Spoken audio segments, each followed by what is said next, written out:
Защо никой не знае от какво е направена тъмната материя, колкото и странно да звучи? Около 85% от цялата материя в Вселената е невидима. Наричаме я тъмна материя. Не защото е черна, а защото не излъчва, не поглъща и почти не взаимодейства с светлината.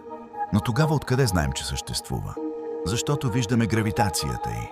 Без тъмната материя галактиките би трябвало да се разпаднат, а движението на звездите не би изглеждало така, както го наблюдаваме. Проблемът е, че досега никой не е открил частиците, от които е изградена. Учените имат различни хипотези, но за сега нито една не е потвърдена експериментално. Така че знаем, че тъмната материя съществува, но все още не знаем какво всъщност представлява. Погледни отвъд очевидното.